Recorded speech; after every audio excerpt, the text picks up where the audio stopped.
Pour le groupe radical républicain démocrate et progressiste, la parole est à son président, Roger Gérard Schwarzenberg.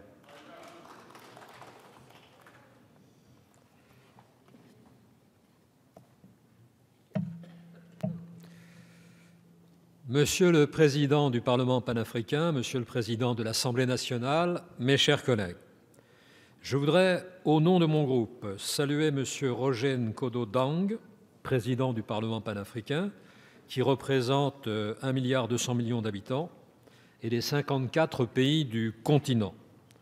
Un continent à qui la France est souvent liée par une histoire commune, par une langue commune, par un destin partagé. Chacun le sait, il y a entre l'Afrique et la France des liens très particuliers, des liens étroits, des liens intimes, qui sont ceux de la fraternité. Je voudrais saluer aussi Jean-Louis Borloo, à mon tour, qui est comme toujours inventif, imaginatif, créatif, président de la Fondation Énergie pour l'Afrique. Il a conçu cette initiative originale qui part d'un constat fondamental. 2/3 de la population africaine, c'est-à-dire environ 630 millions de personnes, n'ont pas accès à l'énergie, à l'électricité et à la lumière. Et si rien n'est fait, la situation s'aggravera puisque la population du continent devrait doubler d'ici à 2050. Plusieurs intervenants l'ayant déjà fait, je n'entrerai pas dans les détails de l'organisation de cette agence africaine de l'électrification et de sa structure de financement, faisant appel légitimement aux pays développés, ces mécanismes seront certainement très efficaces. Dans cette ère nouvelle, il faut aider l'Afrique à entrer dans le siècle des Lumières, car l'accès accru à l'énergie est à la fois un facteur de croissance et un enjeu de société. Aujourd'hui, René Dumont ne pourrait plus du tout écrire ce livre qui s'intitulait « L'Afrique noire est mal partie ». L'afro-pessimisme des années 60-70 n'est plus du tout de mise. Désormais, l'Afrique est une terre d'avenir et un espace de progrès économique. Pendant la dernière décennie, elle a connu une croissance moyenne de 7%. Aujourd'hui, cette croissance reste d'environ 5%. Ce dynamisme économique est très remarquable, mais il devra encore s'amplifier pour faire face aux défis démographiques, car l'Afrique devrait compter 2,5 milliards d'habitants en 2050, dont bien sûr un très grand nombre de jeunes en quête d'emploi et d'avenir. L'électrification de l'Afrique stimulera son développement économique, elle apportera un mieux vivre à la population, souvent tentée aujourd'hui de partir vers d'autres horizons où l'existence paraît moins difficile. Il faut assurer à la population africaine, et particulièrement à la jeunesse africaine, un avenir en Afrique.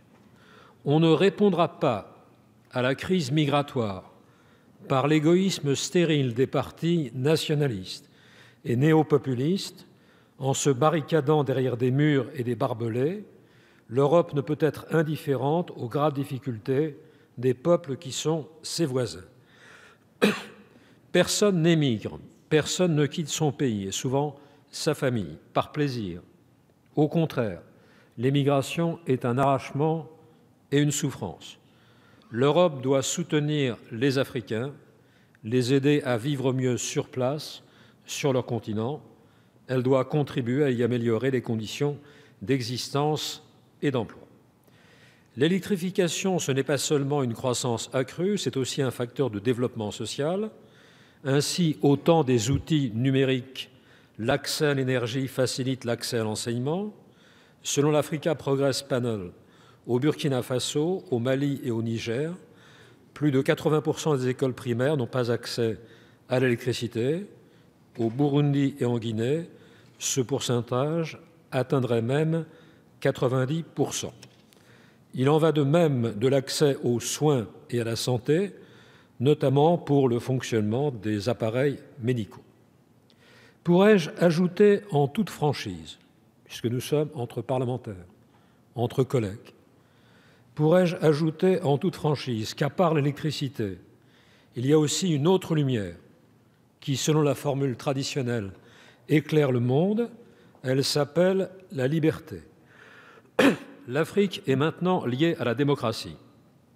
Alors même si l'Union africaine a pour règle une présidence tournante et sa rotation géographique au sein du continent, ce qui limite le libre choix, n'est-il pas paradoxal que soient parfois portées à sa tête des personnalités controversées comme naguère Mouammar Kadhafi ou aujourd'hui Robert Mugabe, qui ne se caractérise pas par son attachement aux droits de l'homme. Je voudrais terminer en insistant de nouveau sur le lien privilégié qui unit l'Afrique et la France et sur le soutien que notre pays doit apporter à ce projet d'électrification. Cela contribuera d'ailleurs à compenser la diminution des crédits de l'aide publique au développement enregistrée pendant 4 années. L'accès à l'énergie pour chacun doit devenir un nouveau droit humain. Il revient à tous ceux qui sont ici rassemblés de le faire reconnaître, de le faire constater, en agissant très résolument pour cette cause commune, pour ce progrès commun de l'humanité. Merci Roger Gérard Schwarzenberg. Pour le groupe Gauche démocrate et républicaine, la parole est à son président.